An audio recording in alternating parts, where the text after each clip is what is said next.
Hello everyone, जीवन tutorials में आपका एक बार फिर से स्वागत है। लास्ट टाइम हमने स्पिन स्प्लिटिंग के बारे में पढ़ा है। मुझे लगता है आपको काफी हद तक उसको क्लियर हो गया होगा कि आपके पास स्पिन स्प्लिटिंग का मतलब क्या होता है, या आपके पास जो विसिनल प्रोटॉन्स हैं, जो नेबरिंग कार्बन पे जो प्रोटॉन्स हैं, वो आपके पास क्या कर सकते हैं, स्प्लिट कर सकते हैं। जो आपके पास सिग्नल हम ही किसको जो जिस प्रोटॉन के लिए हम क्या कर रहे हैं, ऑब्जर्व कर रहे हैं, जिनका हम सिग्नल क्या करने वाले हैं, ऑब्जर्व करने वाले हैं। ठीक है, तो जो ऑब्जर्विंग प्रोटॉन है उनका जो सिग्नल है वो क्या नेबरिंग जो कार्बन है वो आपके पास क्या कर सकता है, ब्रेक कर सकता है। ठीक है, और अगर हम नोटिस करेंगे यहाँ पे, तो यहाँ पे जो ब्रेकिंग होगी तो एक्चुअल में there is 3 bond coupling. Okay, तो हमने आपके पास ये डिस्कस कर लिया है, क्योंकि आपको नोटिस करेंगे कंपाउंड है, तो कंपाउंड में आपके पास मैंने बोला है कि अगर केमिकली डिफरेंट प्रोटॉन होंगे तो there will be splitting in the signal, और जो प्रोटॉन का सिग्नल है वो स्प्लिट करेगा। ठीक है, तो आपके पास यहाँ पे जो सिग्नल में क्या होगी, स्प्लिटिंग होगी। स्प्लिटिंग कैसे होगी? 3 बॉन्ड कपलिंग के थ्रू। ठीक है, मतलब आपके पास कपलिंग मतलब आपके पास क्या, आपके पास यहाँ पे जो मैग्नेटिक फील्ड का जो इन्फ्लुएंस है वो कहां तक ट्रांसफर कर रहा है, दूसरे प्रोटॉन के थ्रू तक। कैसे? देखिए आपके पास फर्स्ट बॉन्ड यहाँ पे, सेकंड और थर्ड बॉन्ड, 3 बॉन्ड के थ्रू आपके पास वहां तक पहुंच रहा है इसका इन्फ्लुएंस। ठीक है, कितने दूर है ये? 3 बॉन्ड से इसका क्या है, डिफरेंस है, तो इसलिए इसको क्या बोल सकते हो, 3 बॉन्ड कपलिंग बोल सकते हैं। ठीक है, तो मुझे लगता है आपको इतना आइडिया लग गया होगा कि बेसिक क्या है आपके पास स्पिन स्प्लिटिंग का। लेकिन अभी भी आपके पास कुछ एक प्रॉब्लम्स आपके पास हैं, जैसे कि कैसे आप इन जो आपके पास कॉन्सेप्ट्स को कैसे अप्लाई करने वाले हैं, किसमें, जो आपके पास कंपाउंड्स अगर आपके पास देते हैं उनमें, तो वो भी हम सीखेंगे आज की वीडियो में। ठीक है, उससे पहले एक काम कर लेते हैं, कुछ एक रूल्स समझ लेते हैं, जो रूल्स अफेक्ट करेंगे किसको, स्प्लिटिंग को। ठीक है, तो first of all we will discuss here क्या, the rules for the spin splitting. ठीक है, जो आपके पास रूल्स हैं किसके लिए, स्पिन स्प्लिटिंग के लिए, वो डिस्कस करेंगे। काफी हद तक मैंने वहां पे डिस्कस किए, बट अभी आपके पास एक प्रॉपरली पॉइंट्स में हम इसको डिस्कस करेंगे और आपके पास इसको एक्सप्लेन करेंगे कि क्या इसमें होता है।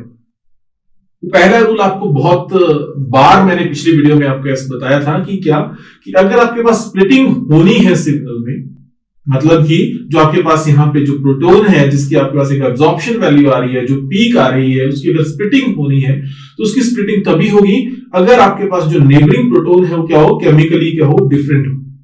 केमिकली डिफरेंट प्रोटॉन ही क्या करते हैं, स्प्लिटिंग करते हैं। ठीक है, तो जब आपके पास केमिकली इक्विवेलेंट प्रोटॉन नहीं होगा, जब आपके पास वहां पे प्लेन ऑफ सिमेट्री नहीं होगा, ठीक है, मतलब आपके पास एक दूसरे को क्या कर रहे हैं, वो एक दूसरे को इक्विवेलेंट दे रहे हैं, इक्विवेलेंसी दे रहे हैं, मतलब आपके पास केमिकल शिफ्ट की डेल्टा की वैल्यू क्या रह रही है, दोनों के लिए सेम रह रही है। ठीक है, इन दैट केस आपके पास जो डेल्टा वैल्यू है, इन दैट केस जो आपके पास स्पिन स्प्लिटिंग की वैल्यू है वो क्या है, मतलब आपके पास जो आपके पास पीक है, नॉट द स्पिन स्प्लिटिंग की वैल्यू, दैट इज क्या, पीक जो आपके पास जो हाइड्रोजन की पीक है वो ब्रेक नहीं करेगी। वो ब्रेक तभी करेगी जब आपके पास क्या होगा, केमिकली डिफरेंट प्रोटॉन्स वहां पे होंगे, केमिकली नॉन इक्विवेलेंट प्रोटॉन्स होंगे। तो ये पहला आपके पास रूल मैंने इसमें बता दिया। चलिए एक एग्जांपल भी डिस्कस कर लेते हैं इसका।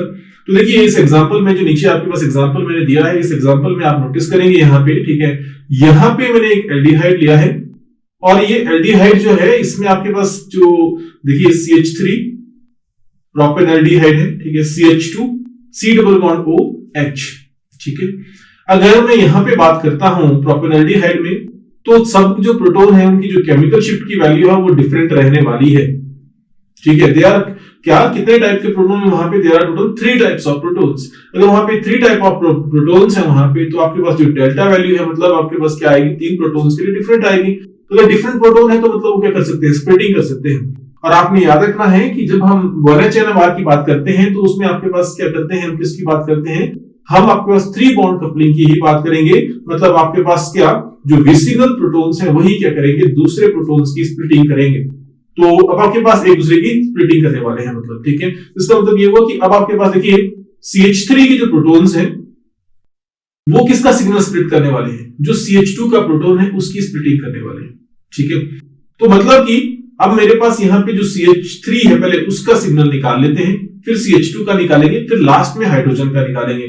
CH3 के जो प्रोटॉन है प्रोटॉन A है, CH2 के जो प्रोटॉन है दैट इज प्रोटॉन B, और जो लास्ट में जो प्रोटॉन है दैट इज प्रोटॉन C। तो जो लास्ट जो CH3 का प्रोटॉन A है उसकी जो स्प्लिटिंग है, देखिए आपके पास डायग्राम में क्लियरली बता रहा हूं मैं कि वो कितने सिग्नल में टूटेगा, वो टूटेगा आपके पास कितने में, ट्रिपलेट में टूट जाएगा वो, ठीक है। किसमें टूटेगा, ट्रिपलेट में। किसके थ्रू, n+1 रूल के थ्रू। मैं अभी आपके पास फिर से इसको डिस्कस करूंगा n+1 रूल को, लेकिन अभी आपके पास मैंने क्या बोला कि 3 सिग्नल बनेंगे, दैट इज ट्रिपलेट। क्यों, क्योंकि जो A प्रोटॉन्स है आपके पास कार्बन के पास, वो आपके पास B प्रोटॉन के थ्रू क्या आ रहे हैं, किसके इन्फ्लुएंस में आ रहे हैं, B प्रोटॉन के इन्फ्लुएंस में आ रहे हैं, और उसकी वजह से उनका सिग्नल क्या कर रहा है, टूट जा रहा है, ठीक है। अब आप ऐसा बोल सकते हैं कि यस, यहाँ पे तो अगर आपके पास जो सिग्नल है वो डिफरेंट आना चाहिए, क्योंकि आपके पास क्या है, कार्बन के अराउंड जो मिथाइल जो ग्रुप है, मतलब कार्बन के अराउंड जो हाइड्रोजन है वो क्या है, अलग अलग डायरेक्शंस में अलाइंड है, तो अलग अलग आना चाहिए। लेकिन एक्चुअल में होता क्या है, जो सिग्मा बॉन्ड है उसकी जो रोटेशन होती है यहाँ पे, जिसकी वजह से आपके पास ओवरऑल एक सिग्नल आता है, मतलब कार्बन कार्बन की रोटेशन की वजह से आपके पास ओवरऑल क्या आता है, एक सिग्नल, जो कि स्प्लिट, जो आपके पास स्प्लिट मतलब हो जाता है, ठीक है। आपके पास मतलब उसमें उस जो पीक्स होती हैं वो टूट गई होती है, वो ऑब्जर्वेशन हमारे पास आती है। टेम्परेचर का इन्फ्लुएंस मैं बाद में देखूंगा, ठीक है, लेकिन अभी नहीं। अब उसके बाद दूसरा मैं यहाँ पे चलता हूँ, प्रोटॉन बी की बात करता हूँ। तो प्रोटॉन बी जो है यहाँ पे, दैट इज CH2, उसमें जो आपके पास नंबर ऑफ पीक्स आएंगी वो कितनी आएगी, देखिए CH2 में जो विसिनल प्रोटॉन्स है वो कितने हैं, विसिनल प्रोटॉन मतलब CH2 के जो नेबरिंग पोजीशंस है वो आपके पास, देखिए प्रोटॉन A जो है वो नेबरिंग पोजीशन के तौर पे एक्ट कर रहा है, और प्रोटॉन C भी आपके पास नेबरिंग पोजीशन के तौर पे एक्ट कर रहा है, ये सेंटर में है। इसका मतलब टोटल प्रोटॉन्स कितने होंगे, 3 प्लस क्या 1, 4 प्रोटॉन्स इसके अराउंड है। अगर 4 प्रोटॉन है तो यहाँ पे इसके सिग्नल की ब्रेकेज हो सकती है, और जितने आपके पास नेबरिंग प्रोटॉन्स होते हैं उसके एक एक्स्ट्रा आपके पास जो है वो क्या आता है, सिग्नल वहां पे आता है, उतने पीक्स में वो टूटती है, ठीक है। तो मतलब कि आपके पास यहाँ पे 4 प्लस 1 कितना हो गया, 5, तो इसका मतलब क्विंटेट, आपके पास जो पीक आएगी वो क्या आएगी, क्विंटेट आएगी, मतलब 5 पीक्स वहां पे बननी चाहिए। लास्ट में आपके पास एक C डबल बॉन्ड OH है, that is aldehydic functional group है, दैट इज प्रोटॉन C, उसकी जो पीक्स बनेगी यहाँ पे, ठीक है, वो क्या बनेगी, आपके पास 3 पीक्स बनेगी। क्यों, क्योंकि आपके पास जिसका नेबरिंग कार्बन है उस पे जो नंबर ऑफ हाइड्रोजन है 2 है, उसकी वजह से आपके पास कितनी पीक्स बनेगी, यहाँ पे 3 पीक्स बनेगी। मतलब जो हाइड्रोजन है उसकी जो पीक बनने वाली है, पीक्स आने वाली है 3 आने वाली है, ट्रिपलेट सिग्नल आपके पास आने वाला है। एक आपके पास एक और एग्जांपल मैं कंसीडर करता हूं, देखिए क्या है, CH3 ऑक्सीजन, CH2OCH3, ये आपके पास एक एग्जांपल है। अब देखिए अगर मैं यहां पे बोल रहा हूं क्या कि कितने टाइप ऑफ प्रोटॉन्स हैं, एक्चुअल में there are total only 2 types of protons, ठीक है, 2 टाइप्स ऑफ प्रोटॉन्स हैं। अगर यहाँ पे 2 टाइप्स ऑफ प्रोटॉन है, इसका मतलब ये हुआ कि अब आपके पास मैं O के साथ जो पहला जो CH3 है, मिथाइल जो ग्रुप है, उसका जो सिग्नल है वो A मान लिया, मतलब आपके पास प्रोटॉन है A है, और जो CH2 है उसका भी आपके पास जो आपके पास प्रोटॉन है उसका जो मतलब आपके पास डिफरेंट टाइप ऑफ प्रोटॉन है, मतलब डिफरेंट सिग्नल देगा, तो आपके पास क्या आएगा, उसका B प्रोटॉन के लिए सिग्नल आएगा, आपके पास कोई और प्रोटॉन नहीं है। तो मतलब अब मैं यहाँ पे सिग्नल ऑब्जर्व करूंगा, केमिकल इक्विवेलेंस फाइंड आउट करने वाला हूं। तो देखिए जो CH3 है उसका जो नेबरिंग पोजीशन है, नेबरिंग पे आपके पास कोई कार्बन नहीं है जिसपे हाइड्रोजन है, इसलिए आपके पास कितना सिग्नल आएंगे, ओनली 1। कितने सिग्नल आएंगे वहां पे, ओनली 1 सिंगलेट आएगा, ठीक है। दूसरा, अब आपके B प्रोटॉन के लिए मैं निकालूंगा, तो देखिए B प्रोटॉन जो है ना उसके अराउंड क्या है, CH2, तो मतलब अभी हमें जनरली लग रहा है कि इसको क्या करना चाहिए, सिग्नल देना चाहिए, क्या, ट्रिपलेट्स देना चाहिए, क्योंकि इसके अराउंड जो है, सराउंडिंग में CH2 है, वो आपके पास दो प्रोटॉन की कंट्रीब्यूशन दे रहा है, तो 2 कंट्रीब्यूशन दे रहा है, तो इसका मतलब हमारे पास क्या आना चाहिए, ट्रिपलेट आना चाहिए। लेकिन ऐसा नहीं होता, क्यों, क्योंकि ये जो आपके पास CH2 और जो सेकंड वाला जो CH2 है, साथ में जो दोनों CH2 है, उनमें आपके पास केमिकल इक्विवेलेंस है, दोनों के जो कार्बन है उनकी जो हाइड्रोजन है उनकी जो डेल्टा वैल्यू क्या रहती है, सेम रहती है। यहाँ पे आपको मैंने बताया है केमिकल इक्विवेलेंस आप कैसे फाइंड आउट करेंगे।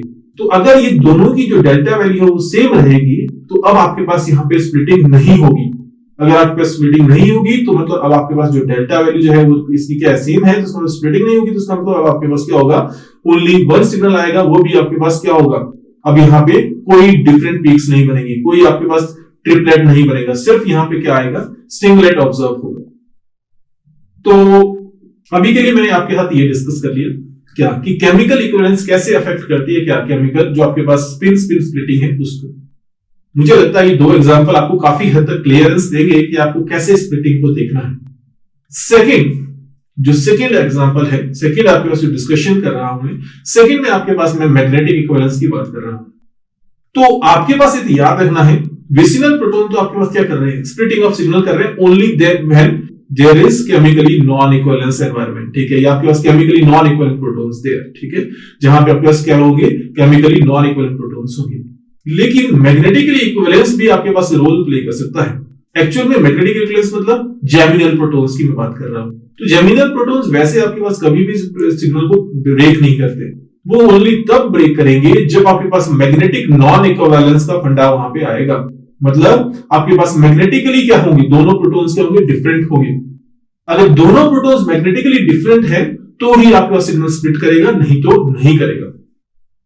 इसको एक्सप्लेन करने के लिए मैं आपके पास एक एग्जांपल दे रहा हूं, ये वाला देखिए आप। इस एग्जांपल में देखिए आपके पास कितने टाइप के प्रोटॉन्स हैं। अगर मैं मतलब जल्दी में ऐसे ही डायरेक्टली करूं तो मुझे लग रहा है कि ओनली कितने हैं, 2 तरीके के प्रोटॉन्स हैं। लेकिन अगर मैग्नेटिक इक्विवेलेंस चेक करूं तो आपके पास कितने टाइप ऑफ प्रोटॉन्स आ रहे हैं, 3। तो अगर आपने मैग्नेटिक इक्विवेलेंस नहीं आता है आपको निकालना, तो आप लास्ट वीडियो है मैग्नेटिक इक्विवेलेंस केमिकल इक्विवेलेंस के ऊपर जो मैंने बनाई है, वहां पे आप इसको फाइंड आउट कर सकते हैं कैसे इसको करना है आपने। तो अब आपके पास कितने प्रोटॉन्स हो गए, 3 टाइप्स ऑफ प्रोटॉन्स हो गए। एक CH3 पे A हो गया, और जो आपके पास विनाइलिक प्रोटॉन्स हैं वो क्या हो गए, B एंड C प्रोटॉन्स हो गए। तो अब आपके पास अगर आपके पास ऐसी कंडीशन है तो देखिए आपके पास CH3 है, इसके अराउंड कोई नेबरिंग पोजीशन पे विसिनल आपके पास प्रोटॉन्स नहीं है, तो अभी मुझे पता है कि यहाँ पे क्या आएगा, सिंगलेट आएगा। क्या सिग्नल आएगा इसमें, सिंगलेट आएगा।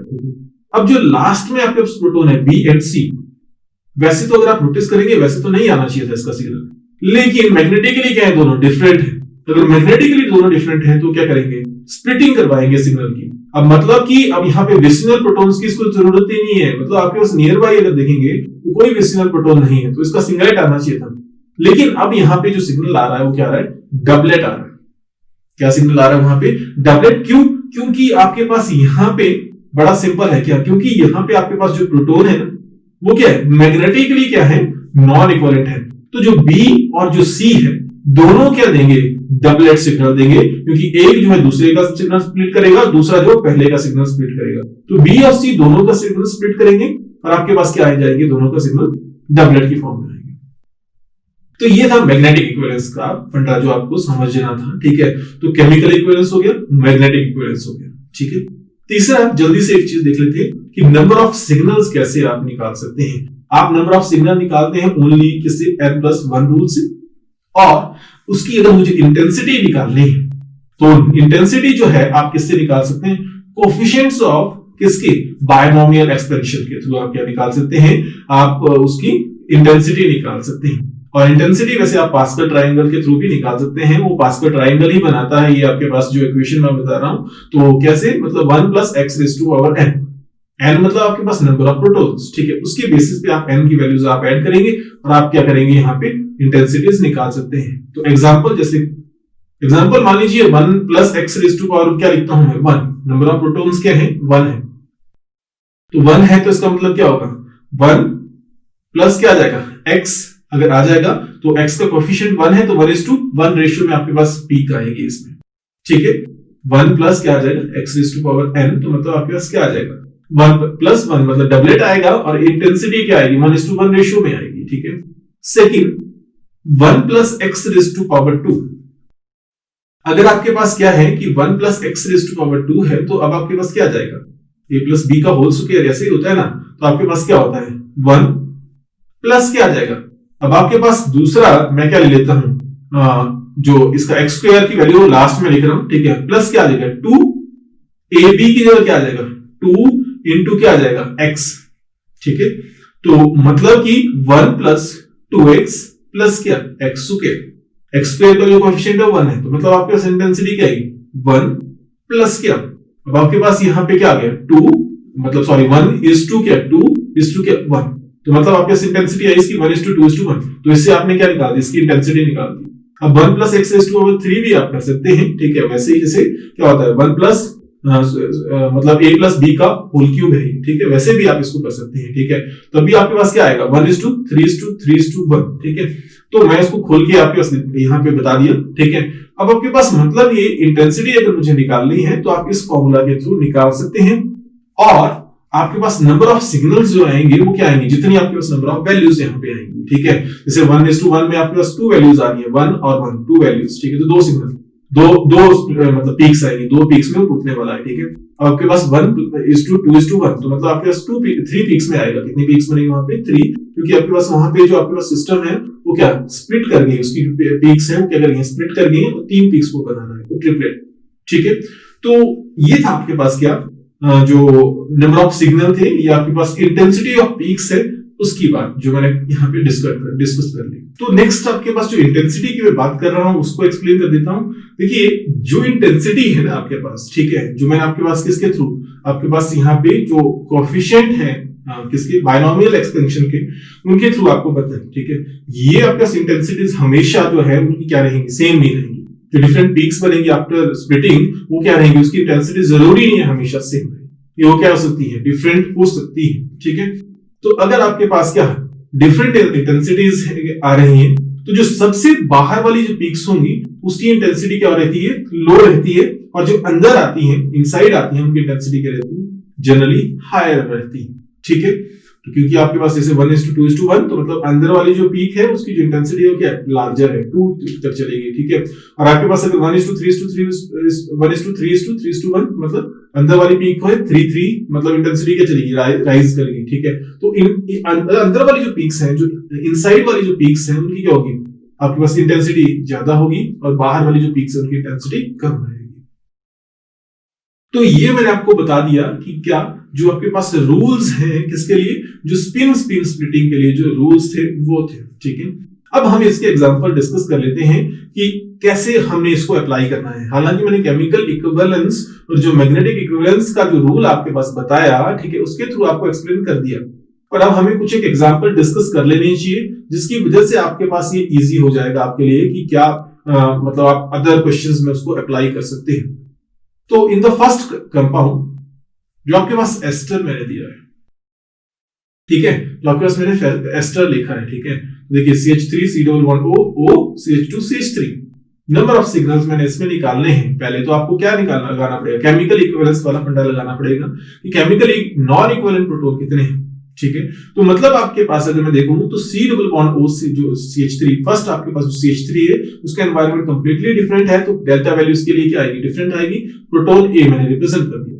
ऑक्सीजन के साथ CH2 है, तो इसके भी डिफरेंट फंक्शनल ग्रुप्स, मतलब जो आपके पास सब्स्टिट्यूएंट्स बनेंगे इसके अराउंड, तो मतलब आपके पास यहाँ पे भी इसका डेल्टा वैल्यू क्या रहेगी, डिफरेंट रहेगी। और लास्ट में जो CH2 के साथ जो CH3 है उसकी भी डेल्टा वैल्यू क्या रहेगी, डिफरेंट रहेगी। तो आपके पास फर्स्ट प्रोटॉन A मैंने आपको मेंशन कर दिया, ऑक्सीजन के साथ जो कार्बन है उसका जो प्रोटॉन होगी प्रोटॉन B, और आपके पास जो लास्ट में जो CH3 है उसके जो प्रोटॉन होंगे C। तो there are total 3 type of protons. अब मुझे यहाँ पे सिग्नल बताना है। यहाँ पे देखिए केमिकली नॉन इक्विवेलेंट प्रोटॉन है, तो अब आपके पास मुझे बताना है कि आपके पास जो पीक्स कितनी बनेगी। तो आपके पास 3 प्रोटॉन्स और स्प्लिटिंग किस किस में होगी और कितनी पीक्स में वो स्प्लिट करेगी वो बताना है। तो प्रोटॉन A का जो विसिनल आपके पास कार्बन्स हैं वो आपके पास उनमें कोई भी हाइड्रोजन नहीं है। ठीक है, 3 बॉन्ड तक आप मूव कर सकते हैं। ठीक है, 3 बॉन्ड तक आपको कहीं भी इसको क्या हाइड्रोजन नहीं मिल रहा, तो स्प्लिटिंग नहीं होगी। और अगर आपके स्प्लिटिंग नहीं होगी तो ओनली जो A टाइप ऑफ प्रोटॉन है उसका सिग्नल आएगा वो क्या आएगा, सिंगलेट रिप्रेजेंटेड बाय S। ठीक है, किससे रिप्रेजेंट करता हूं, S से रिप्रेजेंट करता हूं। जो आपके पास ऑक्सीजन के साथ जो CH2 है दैट इज प्रोटॉन B है, उनका जो सिग्नल है वो कितनी पीक्स में टूटेगा आप इजीली फाइंड आउट कर सकते हैं, विजुअलाइज कर सकते हैं। अब तो कोई मुश्किल नहीं है क्या, इसके जो नेबरिंग है वो कितने हैं, 3। तो n+1 रूल, तो मतलब आपके पास 3+1 मतलब आपके पास कितने सिग्नल में टूटेगा, 4। अगर 4 में टूटेगा तो इसका मतलब आपके पास क्या आएगा, क्वार्टेट। क्यों, किससे आएगा, ये क्वार्टेट आ जाएगा। ठीक है, तो मतलब कि आपके पास नंबर ऑफ जो स्प्लिटिंग पीक्स आएंगी वहां पे कितनी आएंगी, 4, जो स्प्लिट करने के बाद बनेगी। ठीक है, तो आपके पास वहां पर जो सिग्नल आएगा वो क्या आएगा, क्वार्टेट आएगा। ठीक है, जो लास्ट में आपके पास क्या आया, CH3। अब देखिए CH3 के अराउंड क्या है, CH2। जब CH3 के अराउंड CH2 है तो इसका मतलब ये हुआ कि अब आपके पास इस कंपाउंड में, ठीक है, इस कंपाउंड में जो आपके पास CH3 है, ठीक है, इसके अराउंड विसिनल प्रोटॉन जो है कितने हैं, there are total 2 vicinal protons. ठीक है, तो अगर 2 विसिनल प्रोटॉन्स हैं तो इसका मतलब ये हुआ कि अब आपके पास जो नंबर ऑफ सिग्नल आएंगे कितने आएंगे, n+1 रूल से 3, क्योंकि n क्या है यहाँ पे 2+1 कितना हो गया 3, तो आपके पास नंबर ऑफ सिग्नल आ गए 3। ठीक है, तो आपके पास यहाँ पे मतलब जो आपके पास C प्रोटॉन है उसकी जो नंबर ऑफ सिग्नल बने वो बने ट्रिपलेट। ठीक है, होप सो आपको पता चल गया। नेबरिंग देखना, नेबरिंग पे देखना आपने क्या है, अगर जो जिस प्रोटॉन के लिए आप सिग्नल ऑब्जर्व कर रहे हैं उसकी नेबरिंग कंडीशन देखिए, इस तरफ और उस तरफ देखिए, ऊपर और नीचे देखिए। ठीक है, अगर कोई प्रोटॉन है कौन से 3rd बॉन्ड तक जाना है आपने, तो आपको क्या बताएंगे उसके बेसिस पे आप क्या कर सकते हैं, आप उसकी स्प्लिटिंग पैटर्न बता सकते हैं। नेक्स्ट आपके पास सेकेंड एग्जांपल है, CH3 थ्राइस है, कार्बन है, ठीक है। अब आपके पास जो कार्बन है उसके आगे क्या है, अब आपके CH2Br, ठीक है, क्या है CH2Br, और आपके लास्ट में क्या है CH3, ठीक है। अब इसमें सॉरी CHBr है सेकंड, जो मैं आपके पास बता रहा हूं, नंबर ऑफ बॉन्ड्स कितने बनाएगा कार्बन, 4 बनाएगा, ठीक है। तो CHBr और यहाँ पे लास्ट में क्या है CH3। तो चलिए अब सिग्नल्स का फाइंड आउट करता हूं। देखिए कितने टाइप ऑफ प्रोटॉन्स होंगे, 2 मिनट के लिए पॉज कर लीजिए, अगर आपको नहीं पता चल रहा तो पॉज कीजिए वीडियो, आप देख सकते हैं कि कितने सिग्नल्स उसमें बनेंगे। आपको पता है कि वहां पे कितने सिग्नल बनेंगे, टोटल 3, ठीक है। कितने सिग्नल में टूटेगा वहां पे, मतलब आपके पास कितने प्रोटॉन्स आएंगे, different type of protons, 3। CH3 जो आपके पास मिथाइलिक प्रोटॉन, मिथाइल जो आपके पास प्रोटॉन जो है, ठीक है, आपके पास कार्बन के अराउंड जो नंबर 3 मिथाइल ग्रुप्स हैं, ठीक है, उनका जो सिग्नल है उसका क्या आएगा, same, they are chemical equivalent proton. तो मतलब आपके पास क्या आएगा, ए टाइप ऑफ प्रोटॉन्स वहां पे मेंशन कर रहा हूं। जो आपके पास जिस कार्बन पे ब्रोमीन है वहां पे आपके पास जो प्रोटॉन आएंगे वो बी टाइप ऑफ प्रोटॉन्स आएंगे, और लास्ट में आपके पास क्या आ गया CH3, क्योंकि उसका भी आपका सिग्नल डिफरेंट आएगा। तो अब आपके पास यहाँ पे जो प्रोटॉन होंगे कौन से होंगे, प्रोटॉन C, ठीक है। केमिकल इक्विवेलेंस के बेसिस पे मैंने इसको फाइंड आउट कर लिया है। तो अब आपके पास there are total 3 type of protons. जो मिथाइल प्रोटॉन है जो कि प्रोटॉन A है, अगर हम नोटिस करेंगे यहाँ पे इसकी जो आपके पास स्प्लिटिंग पैटर्न है, अगर इसकी स्प्लिटिंग देखूंगा तो इसमें कोई स्प्लिटिंग नहीं रहने वाली। इसमें क्या आएगा, सिंगलेट आएगा। क्यों आएगा सिंगलेट, क्योंकि जो कार्बन है, जो नेबरिंग कार्बन है, उस पर कोई हाइड्रोजन नहीं है, तो आपके पास यहाँ पे जो हाइड्रोजन है उनका सिग्नल नहीं टूटेगा। 3 बॉन्ड तक इसको कोई भी हाइड्रोजन नहीं मिल रहा है, तो इसका कोई सिग्नल में ये टूटेगा नहीं। इसका मतलब आपके पास जो सिग्नल आएगा वो क्या आएगा, सिंगलेट आएगा। सेकंड जो दूसरा है इसमें, और मैं दूसरे की बात करता हूं, तो दूसरा अब आपके पास सेकंड कार्बन पे कुछ नहीं, मतलब इसके आगे जो जिसपे ब्रोमीन है, प्रोटॉन B, उस पे चलता हूं डायरेक्टली। तो प्रोटॉन B पे देखिए आपके पास B जो प्रोटॉन है उसके अराउंड जो आपके पास विसिनल कार्बन है, विसिनल मतलब नेबरिंग कार्बन, नेबरिंग कार्बन है, उस पे आपके पास जो नंबर ऑफ प्रोटॉन्स है वो कितने होंगे, 3 प्रोटॉन्स है।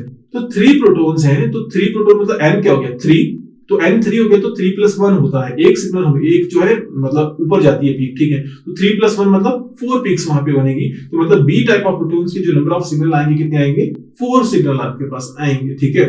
तो आपके पास कितने सिग्नल बन गए वहां पे, 4 बन गए, ठीक है। तो क्वार्टेट बन गया, Q से आप रिप्रेजेंट कर दीजिए उसको, ठीक है। लास्ट में आपके पास जो CH3 है, ठीक है, उसमें आपके पास कितने सिग्नल बनेंगे। अब देखिए यहाँ पे इसका जो नेबरिंग जो हाइड्रोजन कार्बन है, मतलब विसिनल कार्बन है, जो नेबरिंग कार्बन है, उसमें एक आपके पास प्रोटॉन है जो कि स्प्लिटिंग कर सकता है किसकी, जो लास्ट में जो आपके पास प्रोटॉन C है उनके सिग्नल की। तो मतलब कि अब आपके पास जो इसकी स्प्लिटिंग करेगा तो कितने सिग्नल में टूट जाएगा, 2 में, मतलब आपके पास 2 पीक्स बनाएगा, तो मतलब आपके पास क्या आ जाएगा यहाँ पे, डबलेट आ जाएगा, ठीक है। तो आपके पास क्या आएगा यहाँ पे, डबलेट।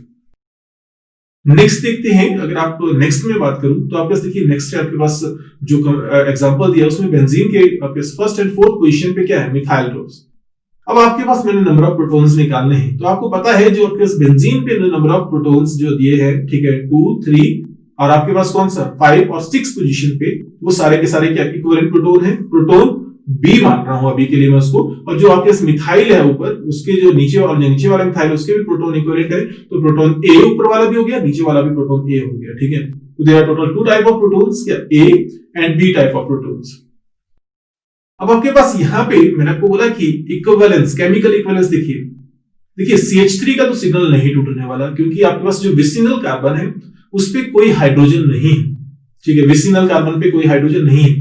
अगर विसिनल कार्बन पे कोई हाइड्रोजन नहीं है तो ये सिग्नल नहीं टूटेगा और क्या रहेगा, सिंगलेट रहेगा। लेकिन अब आपके पास मैं देखूं तो सेकंड, थर्ड पोजीशन और कौन सा, फिफ्थ, और आपके पास कौन सी, सिक्स्थ पोजीशन, इसमें आपके पास इश्यूज लग रहे होंगे, आपको लग रहा होगा कि अच्छा डबलेट बनेगा। क्यों, क्योंकि आपके पास नेबरिंग पोजीशन पे हाइड्रोजन है, लेकिन they are chemical equivalent, they are क्या, केमिकल इक्विवेलेंट। अगर वो केमिकल इक्विवेलेंट है तो आपके पास कैसे टूट सकता है सिग्नल, तो मींस टू से वहां पे भी क्या आएगा, सिंगलेट आएगा। तो आ गया ना केमिकल इक्विवेलेंस वाला प्रिंसिपल। तो मतलब कि अब आपके पास केमिकल इक्विवेलेंस वहां पे है, केमिकली इक्विवेलेंट प्रोटॉन्स हैं, तो अब आपका सिग्नल नहीं टूटेगा। दोनों का जो सिग्नल है, जो आपके पास प्रोटॉन B है, उनके लिए जो सिग्नल आएगा वो सिंगल आएगा, मतलब पीक सिंगल आएगी, तो सिंगलेट प्रोटॉन, सिंगलेट आपके पास आएगा। उसके बाद जो थर्ड है, ठीक है, दैट इज CH3, उसका तो आपको मैंने पहले बता दिया क्योंकि इसमें प्रोटॉन्स ही 2 तरह के हैं, ठीक है। ये मैंने थर्ड एग्जांपल डिस्कस कर लिया। फोर्थ एग्जांपल जो है एसिटाल्डिहाइड का लेता हूं, ठीक है। तो एसिटाल्डिहाइड में आपके पास CH3 CHO है, ठीक है। अब देखिए CH3 CHO तो मतलब आपके पास कितने प्रोटॉन्स, दो तरीके के प्रोटॉन, एक CH3 मिथाइल पे है, जो कार्बन पे जो मतलब मिथाइल वाला जो कार्बन है उस पे आपके पास जो हाइड्रोजन है वो प्रोटॉन ये हो गए, और लास्ट में आपके पास जो कार्बोनाइल के साथ में हाइड्रोजन है, CO के साथ में जो हाइड्रोजन है, ठीक है, वो आपके पास क्या होगा, B टाइप ऑफ प्रोटॉन्स हो गए। तो आपके टोटल सिग्नल कितने बन गए वहां पे 2। अब देखिए आपके पास कितने सिग्नल में टूटेगा। देखिए जो CH3 है जिसमें मैं सिग्नल निकालने वाला हूं, उसका जो सिग्नल है वो किससे, नेबरिंग पोजीशन वाले जो हाइड्रोजन है उससे टूट सकता है। ठीक है, कैसे, क्योंकि आपके पास मैं 3 बॉन्ड कपलिंग की बात कर रहा हूं, तो मतलब 3 बॉन्ड तक आप ले जा सकते हैं इसको। तो मतलब आपके पास यहाँ पे 3 बॉन्ड तक में मेरे पास हाइड्रोजन आना है, CO के साथ में जो हाइड्रोजन है वो इसको क्या कर सकता है, स्प्लिट कर सकता है। तो मतलब इसके जो नेबरिंग कार्बन है उस पे एक ही हाइड्रोजन है जो कि इसको स्प्लिट कर सकता है सिग्नल को। कितने सिग्नल कितने बनेंगे यहाँ पे सिग्नल, 2 सिग्नल में, मतलब 2 पीक्स में ये टूट जाएगा। ठीक है, कितने पीक्स बन गए इसकी, 2 पीक्स।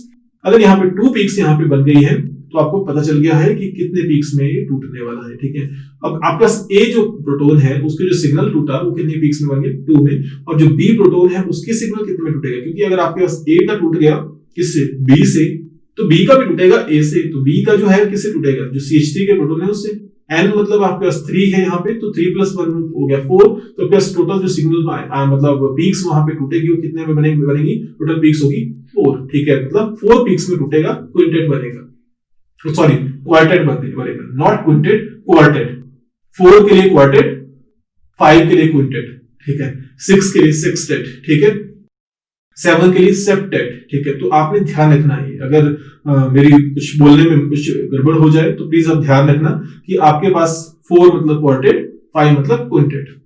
नेक्स्ट अब आपके पास है, ठीक है, जो लास्ट एग्जांपल, मैं लास्ट में उसी एग्जांपल को ले रहा हूं जो मैग्नेटिक इक्विवेलेंस में मैंने लिया। ठीक है, इसमें भी आपके पास अगर मैं बात करूं तो देयर टोटल कितने प्रोटॉन हैं, 3 टाइप ऑफ प्रोटॉन हैं, क्योंकि मैग्नेटिक इक्विवेलेंस का फंडा यहां पे आ रहा है। तो आपके पास फर्स्ट के लिए जो सिग्नल बनेगा वो सिंगलेट बनेगा, लेकिन लास्ट में जो प्रोटॉन है, दोनों जो जर्मिनल प्रोटॉन्स हैं, जो एक ही कार्बन के जो प्रोटॉन्स हैं, वो एक दूसरे को सिग्नल को ब्रेक करेंगे, और अगर ब्रेक करेंगे तो मतलब अब आपके पास जो सिग्नल है वो दोनों का क्या बनेगा, डबलेट। क्यों, क्योंकि वो तो एक दूसरे के साथ क्या करते हैं, इंटरेक्ट कर रहे हैं। दोनों का जो सिग्नल है वो इंटरेक्शन की वजह से क्या करेगा, स्प्लिट करेगा, और आपके पास यहाँ पे दोनों का क्या आ जाएगा, डबलेट। तो ये आपके पास था क्या, स्पिन स्प्लिटिंग का कंसेप्ट। ठीक है, जिसको मैंने थोड़ा और ज्यादा वाइडली थोड़ा डिस्कस कर लिया ताकि आपको अप्लाई करना आ जाए, कैसे हमने इसको अप्लाई करना है। एक्चुअल में बेसिकली ये हमें स्केलेटन के बारे में थोड़ी इंफॉर्मेशन देता है। इससे हमें काफी हद तक पता चलता है कि जो आपका ऑर्गेनिक मॉलिक्यूल है उसका जो स्केलेटन है वो क्या है। और ये जो स्केलेटन है ये सिर्फ इसी से पता नहीं चलता, ये किससे, आगे जो आपके पास नेक्स्ट टॉपिक पढ़ने वाले हैं वो है दैट इज क्या, कपलिंग कांस्टेंट। उससे भी बहुत सारी इंफॉर्मेशन आपको मिलती है। आपको पता चलेगा कि जो कार्बन है उसका नेबरिंग कार्बन पे कौन सा हाइड्रोजन है। आपको प्रॉपर्ली पता चलेगा कि नियर बाई जो कार्बन है ना उसमें जो हाइड्रोजन है वो किसका सिग्नल, जैसे उसकी डेल्टा वैल्यू कितनी आ रही है, तो क्या वो साथ में थे या अलग अलग थे। मान लीजिए मेरे पास एक डेल्टा, देखिए एक एग्जांपल दे देता हूं मैं। मान लीजिए कार्बन है, यहाँ पे जो इस पे कार्बन पे मान लीजिए हाइड्रोजन है, और दूसरा कार्बन उस पे हाइड्रोजन जो है, इस पे भी हाइड्रोजन है। अब डेल्टा वैल्यू एक की मान लीजिए 2.1 आ रही है, दूसरे की आपके पास मान लीजिए कुछ भी आप मान सकते हैं, जैसे मान लीजिए 3.2। ठीक है, बट आपको क्या पता ना कि ये दोनों सेम मतलब एक दूसरे के साथ अटैच थे। तो ये अटैचमेंट के बारे में जो इंफॉर्मेशन मिलेगी हमें मिलेगी कपलिंग कांस्टेंट के थ्रू। तो कपलिंग कांस्टेंट इस चीज को आपको बहुत अच्छे से एक्सप्लेन करेगा कि कौन से जो कार्बन है वो एक दूसरे के क्लोज है। ठीक है, तो प्लीज आपने थोड़ा ध्यान रखना कि क्या मतलब मेरा बोलने का है। तो आपको अगर आपके पास इतने सारी ऑब्जर्वेशंस आपको मिल जाए तो कंपाउंड की स्ट्रक्चर आप इजीली फाइंड आउट कर सकते हो। ठीक है, तो होप सो आपको इन चीजों का पता चल गया होगा। नेक्स्ट टाइम हम करेंगे coupling constant. See you next time. Thank you for watching.